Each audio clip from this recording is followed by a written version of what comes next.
I think the greatest strength and the greatest weakness of this Superman is that it's not the Zack Snyder's Superman. Now, Snyder fans, hold your fire, let me explain. Hey everyone, so I have a quick confession to make. I'm not a huge fan of the whole superhero movie genre. But whenever the debate comes about Marvel versus DC, I'm always the DC fan. And the reason why is because my whole childhood spent watching DC characters, whether it was Superman the animated series, Batman the animated series, Justice League, or even Justice League Unlimited. God, that was a peak time of my life. Now I know you must be wondering that why a YouTuber with just 30 subscribers is giving me his history lecture, and especially a YouTuber who I don't even care about. And you are right, but the reason why I'm telling you all this is to give you an idea that what is my background. So when I will be making some points later on in this video about Superman that may sound completely ridiculous to you, at least now you will have the idea that where I'm coming from. In this video I will be discussing the strengths and the weaknesses of the Superman 2025 movie. Let's start with strengths. Now I think the greatest strength and the greatest weakness of this Superman is that it's not the Zack Snyder's Superman. Now Snyder fans, hold your fire, let me explain. What I'm trying to say is that yes, the Man of Steel was a great movie. Not just good, it was a great movie. But the biggest problem with that movie was it was not the Superman that me and the other people grew up with. It was not the Superman from the comics, it was not the Superman from the animated series. It was the Superman of Zack Snyder. It was the Zack Snyder's vision for the Superman. The people who have watched the Superman animated series in their childhood or Justice League or even read the comics, they know that Superman is a kind of a person that you rarely see in your real life. It's not because that he's an alien and he has superpowers, but because he's actually a nice guy. He's a kind person. He's optimist, even though some people try to take advantage of it and it hurt him. But he choose to be a good person. It is his own choice. He can be mean, he can be cunning, he can be ruthless, but he choose not to. You know why? Because his parents raised him that way. That's the biggest difference between Batman and Superman. Batman, who saw the death of his parents from his very own eyes in very young age, made him cynical and made him a person who never trusts people. That's why the team up of Superman and Batman is so epic, because both of them have absolutely opposite worldviews. Batman, who's cynical, who never trusts people, whereas Superman, who's always optimist, who's always looking good in other people.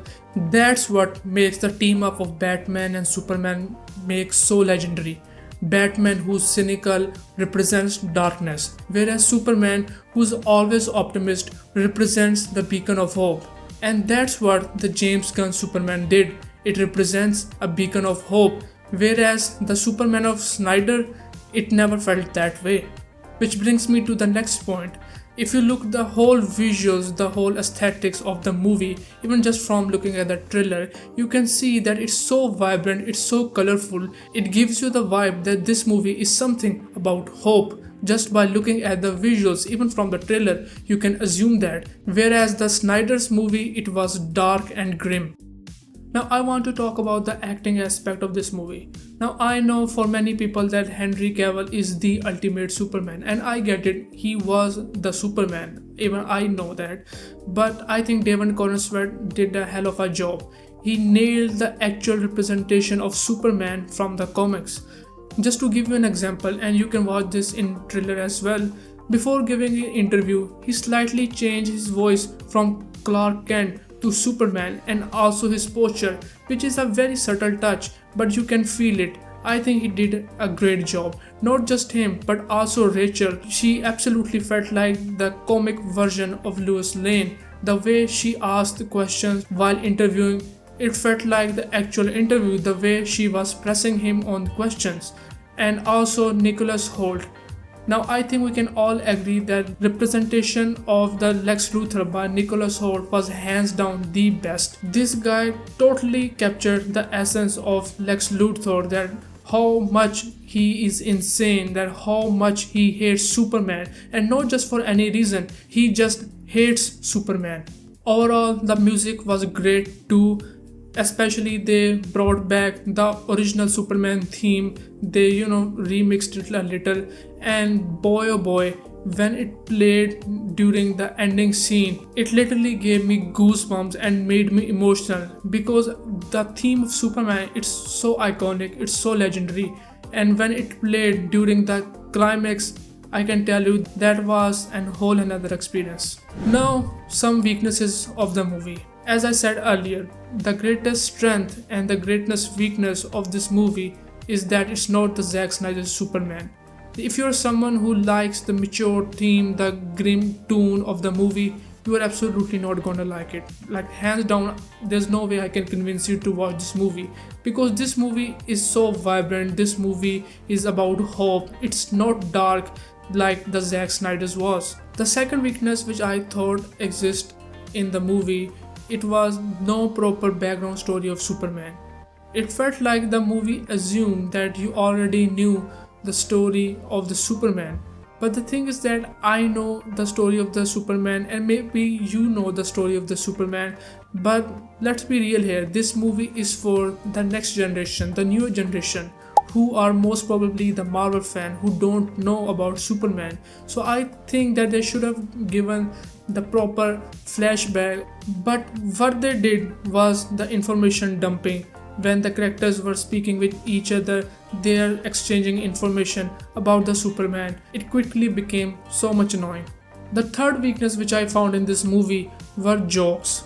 Now, there were some jokes here and there spread throughout the movie, and I was fine with some of them. But some jokes were in the middle of the intense scene, which make me immediately think that, man, that was absolutely unnecessary.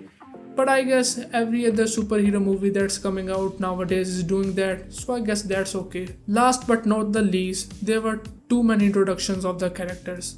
Now, for me, that wasn't a problem, because I know the background that they are starting a new DC universe. But my friend who came with me to watch the movie, he was like, man, this is a Superman movie. Why are we seeing Green Lantern or Hawkgirl or Terrific? So from that point of view, I can understand that you are assuming that that's a Superman story. So why these other superheroes are showing up? Now, time for the final verdict. As I said in the beginning of this video, I'm not a huge fan of superhero genre at all. But whenever I watch a superhero movie, I instantly compare it with a benchmark which is set in my mind, and that is the Dark Knight trilogy. And this movie is nowhere near. This is not a type of a movie which you will think about before going to work, even for the James Gunn standards. I think this movie is a solid foundation for the new DC universe which is about to start. If you look at that way, that the whole purpose of this movie was just to lay the foundation for the new DC universe, then I think this movie was great. But if you look at the movie stand alone and do not think about what's about to come next, then I wouldn't use the word great for it. But hey, at the end of the day, it's a good superhero movie, and I can confidently say that it will get better from here. I think that James Gunn can improve from here, and judging from this movie, even with the problems this movie had, I can confidently say the future looks bright. And once again, after years of humiliation, the DC fans like me can rise again. I hope you enjoyed this video. If you do, please subscribe, and I will see you in another video. Peace.